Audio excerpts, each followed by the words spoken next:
Voilà, je suis Sylvie Barthes, j'ai 59 ans. Avec Maurice, on est mariés depuis 39 ans, parents de 7 enfants, mais aussi 6 fois grands-parents. Avant la permanence, en fait, j'étais prof de lettres classiques dans le public, en collège et en lycée, pendant 20 ans et j'ai adoré ce métier, qui était compatible aussi avec une vie de famille assez dense, hein, d'autant qu'un de nos fils est atteint de trisomie 21. Mais lors d'un week-end organisé par Fondatio, j'ai tellement ressenti l'appel d'annoncer l'évangile que je suis entrée dans la permanence à 46 ans.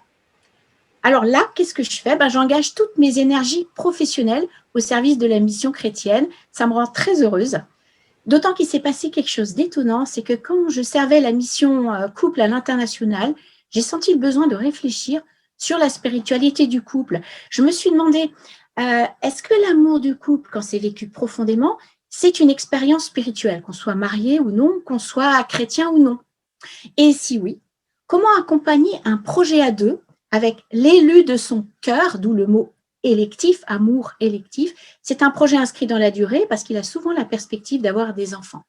Et du coup, vous comprenez que je milite pour le développement durable de l'amour de qualité dans le couple et la famille. Et je vois que c'est d'actualité. Avec ma permanence et surtout, notamment, ma thèse de théologie sur la voie, VOIE, un chemin de l'amour électif, je crois que je permets que la réflexion de l'Église s'élargisse au bénéfice de tous les couples et familles dans leur diversité actuelle. Et je montre aussi que la pédagogie de Fondatio pour les couples et les familles est super. Je reprends ça. En pastoral, j'appuie la mission jeune plutôt sur les questions de genre.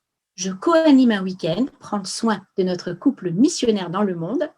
J'appuie des couples en mission à Fondatio et on prend soin en Alsace d'une 50aine de personnes entre 22 et 87 ans sur un cheminement personnel.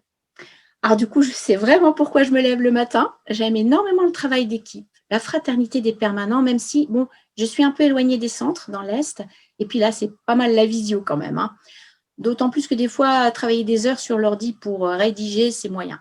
Mais là, je suis dans une phase plus opérationnelle et c'est chouette.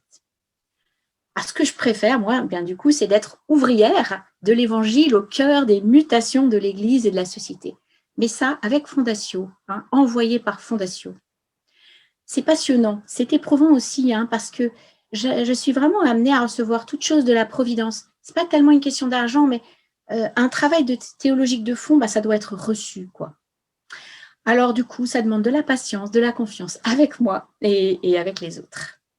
Ma boussole, du coup, c'est quoi? C'est l'esprit. Chaque jour, me réveiller avec l'Esprit Saint. Lire la parole, contempler la nature, un enfant, par exemple, chanter. On vit un beau compagnonnage fraternel ici en Alsace et comme mon mari fait partie du trio des responsables, on partage vraiment la passion pour Fondatio. On est engagés tous les deux dans la durée, donc ça nous aide aussi. Et quant à la Providence, depuis notre fondation de famille un peu atypique, j'avoue qu'elle a constamment joué. Moi, j'ai une petite retraite, donc je cherche surtout du parrainage pour mes frais missionnaires. Ça se passe plutôt bien, et puis bon, il y a des hauts et des bas comme pour chacun. Mais en résumé, la permanence à Fondatio, c'est vraiment que du bonheur.